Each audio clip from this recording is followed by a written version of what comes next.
Okay, everybody. This video is going to pick up where the last one on virtue and habit left off. And it's going to pick up with one of the last things I pointed out, which is that Aristotle thinks that virtuous action must be done for its own sake. So when you're performing a virtuous action, you're not trying to do anything other, you're not trying to accomplish anything else than doing the right thing. This is something that Plato thought just as much. It's this fact which makes it a puzzle that they're going to try to solve, or they tried to solve rather. A puzzle how someone could be virtuous while also pursuing their own good, their own well-being. But we'll get to how the similarities and differences in how they try to accomplish that in another video. This video is going to follow out the sum of the implications of the idea that virtuous action must be done for its own sake, when combined with the idea that we need to be habituated into virtuous action. We need to be habituated into virtuous action because we need to take pleasure in virtuous action. Because that's the way that we can make sure we're performing virtuous actions for their own sake. Now, you might at this point say, wait, like, if we need to get pleasure from performing virtuous actions, aren't we doing the virtuous actions for the pleasure?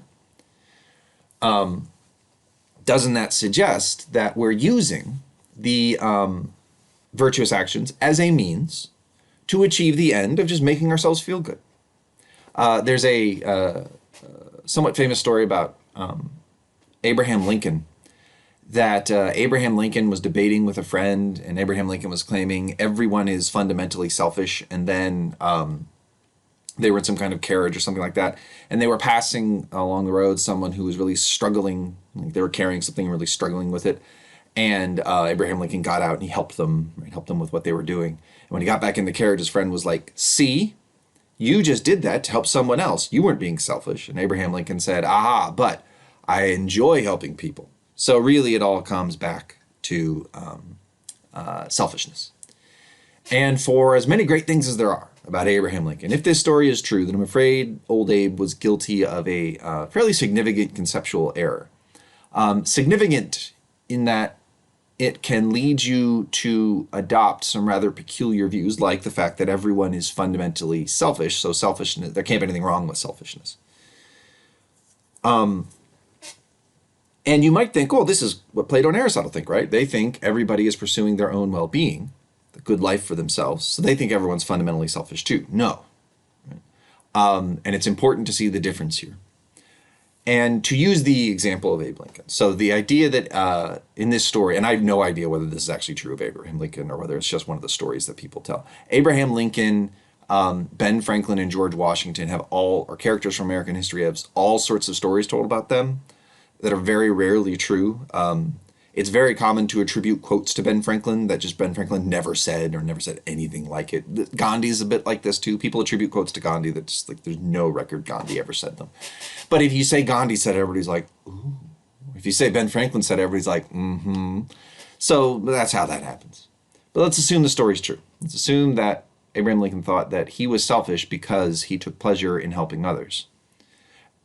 When you put it that way, it sounds weird, right? It seems like, well, aren't you not being selfish if you take joy in helping others? Like, if you were really selfish, wouldn't you only take joy in helping yourself? And then someone like the Abe in the story, Abe Lincoln in the story, would pop in and say, but you are helping yourself. What's true, if Abe Lincoln's right, that he enjoys helping people, is that whenever he does something, he, purposely anyway, he gets pleasure out of it. That doesn't mean that he's only ever after pleasure. There can be regular consequences of your actions that you're nonetheless not pursuing, that they aren't your goal, right? To give a kind of trivial example, but it does make the point.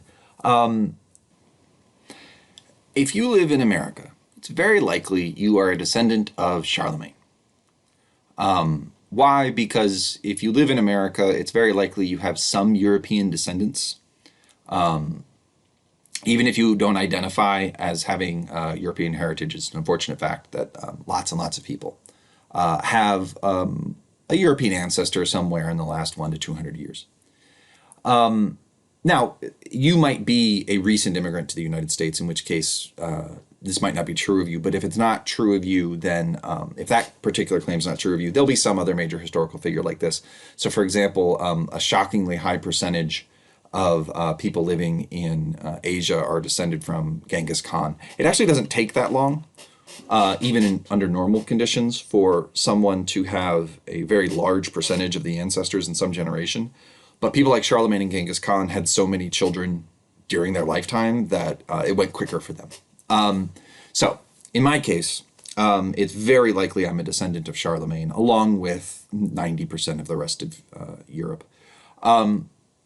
So every time I do something, a descendant of Charlemagne is doing it. Right? So when I open a Coke and drink it, a descendant of Charlemagne is opening the Coke.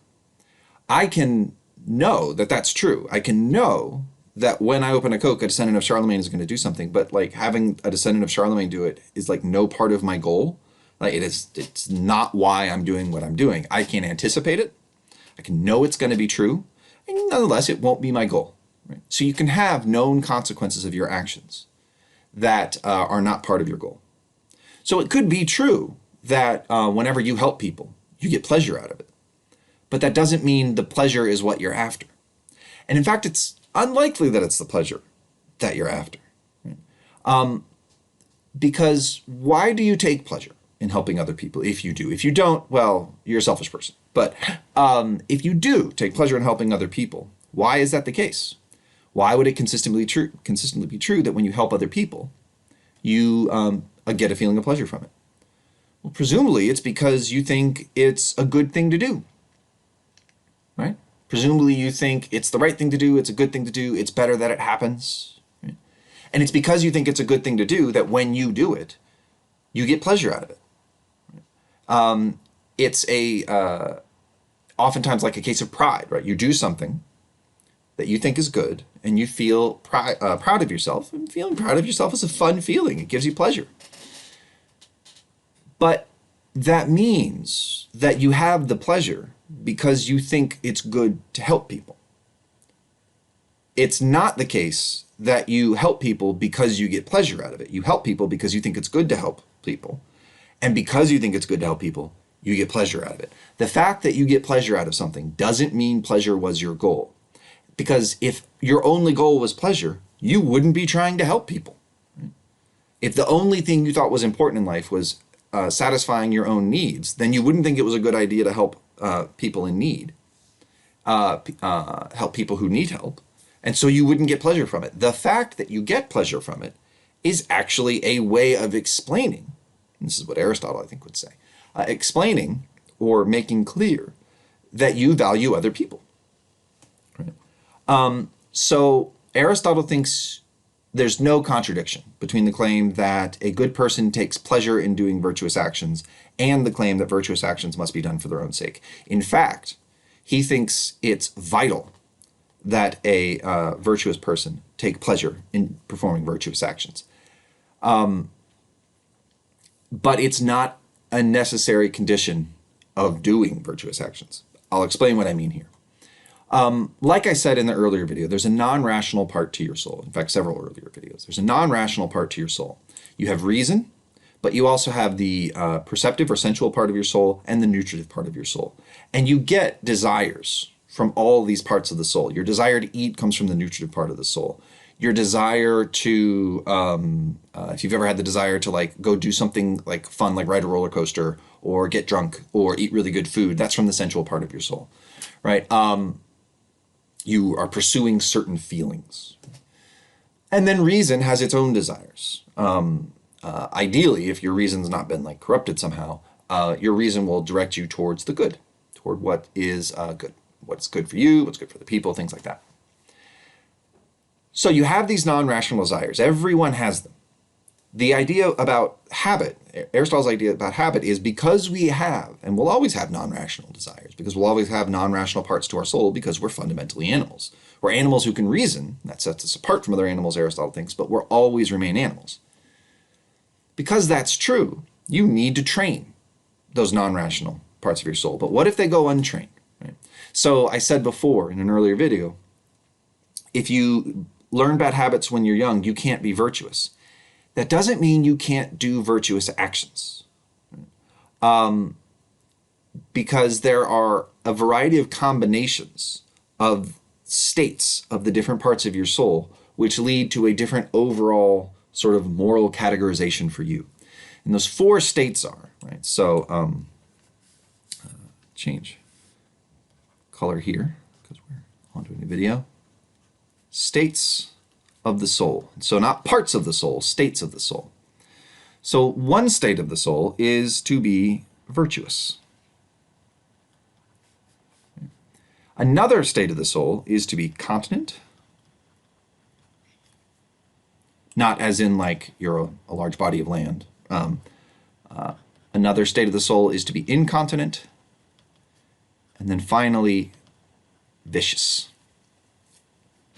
So what's going on here? Well, when you're virtuous, right, you desire to do what's virtuous wholeheartedly. If you're virtuous, you're one of these people who had the good luck. You're one of these people who had the good luck to develop fine habits when you were young. You were educated properly.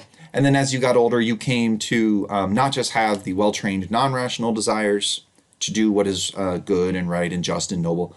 You came to understand what is good and right and just and noble. And so you came to have a wholehearted acceptance of virtue. Every part of your soul was directed towards it. The non-rational parts of your soul were directed towards virtue because you'd been trained. You'd developed the right habits. And the rational part of your soul was directed towards virtue because being a person who loved virtuous actions, you pursued figuring out what was the fundamental goods that virtuous actions were directed at. So you studied ethics the way that Aristotle would have wanted you to once you became old enough. And so now your soul is in harmony. But you might be in a situation where you didn't receive the proper training for your non-rational desires, but nonetheless, you were able to figure out what virtue required. So you might be in a position where the rational part of your soul knows what virtue requires, but the non-rational part of your soul is not well trained, so you have a conflict between your non-rational desires and your, let's say, rational desires. Your rational desires are for virtue. Your non-rational desires are for, well, lots of things that aren't virtuous. This is the situation the continent and the incontinent are in. Continent and incontinent people. And this comes back to self-control. Nowadays, we use the term incontinent about people who can't stop from peeing themselves, right? Because the idea is people who can't control their urination or lack a certain kind of self-control. But it once had a much wider field of application. We didn't just apply it to urination. So if you couldn't stop yourself from eating all the chips in a bag, right? So what is it, Lay's chips? You can't have just one. Maybe that's true of you. Like if somebody opens a bag of Lay's chips, you're just like, well, I got to eat them all now, right? That would be a kind of incontinence. It would be a lack of self-control. Right? The continent and the incontinent are the people who have self-control and people who lack self-control. Continent people, people who have self-control, are people who have, let's say, rational desires conflict with non-rational desires and win. The continent person is not wholehearted in their pursuit of virtue. The rational part of their soul is. The non-rational part of their soul is not. So whenever they're faced with the decision, they always feel a temptation to do what is not virtuous. So if they find, let's say you're at the grocery store and somebody is somebody next in the aisle with you. I mean, you're not in the grocery store right now. I'm recording this during coronavirus and nobody's at the grocery store now. But let's say somebody next to you is looking through their wallet, right? You can tell they're looking through their money to see how much money they have, to see whether they can buy the thing, right, that they're looking at. So you know, right, that this is not a person who's flush with cash. This is a person who's counting all their pennies and things like that. They probably got a bunch of coupons in order to make this a purchase they can afford. And then their kid runs into the aisle and says like, "Mommy or Daddy, come see, I wanted this thing." And they get distracted and they put their wallet down on the aisle shelf and they go chase down their kid. The virtuous person will wholeheartedly desire that wallet get back to the person whose wallet it is. They will have no desire to take that wallet and take the money, right? Because they know the other person, one, it belongs to the other person. Two, the other person needs it more than they do. So a virtuous person might even stick around in the aisle to make sure no one else takes it. A continent person will see this and they will think to themselves, all right, I need to make sure this wallet gets back to the person who it belongs to. But they'll have that little feeling inside, that feeling that says, take the money, right? That's free money. You can take that and be out of the store before they're even back in the aisle. No one will know, right? They're not like they're going to look through the tape, right? It's not like they're taping everything and they'll look through the tape and they'll see that you took it, right? If you want to, you could even like just walk up and act like you're looking at the goods and then like, well, that's happening. You quickly take it, right? You could get away with it. And there'll be a part of you that says, do it, steal the money. But the continent person will, in a sense, have the rational part of their soul overpower the non-rational part of their soul. The non-rational part of their soul will have this selfish desire to steal the money. And the rational part of it will like knock that down, right? And so the continent person will do the virtuous thing. They may even do the virtuous thing for its own sake, but they won't be wholehearted in favor of it, right? They won't have the kind of unconflicted moral purity of the virtuous person. The continent person will reliably do the right thing. They'll reliably do the right thing for the right reasons because it's the rational part of their soul that impels them to do the right thing. But they will have non-rational desires inclining them to do the wrong thing. So the incontinent person is a person who's in the exact same situation, except for their non-rational part wins, right? They think to themselves, I shouldn't take that wallet. And they might feel guilty as they walk out of the store with the wallet, right? But they're going to take the wallet because the non-rational part of them overpowers the rational part. So we'll say the incontinent is rational desires conflict with non-rational desires and lose. So the continent person has self-control. They're able to control their non-rational self. The incontinent person cannot. The term for this, the term for incontinence is akrasia. Or in other words, weakness of will. The incontinent person has a weak will. Well, what's the vicious person then? Well, the vicious person is someone who desires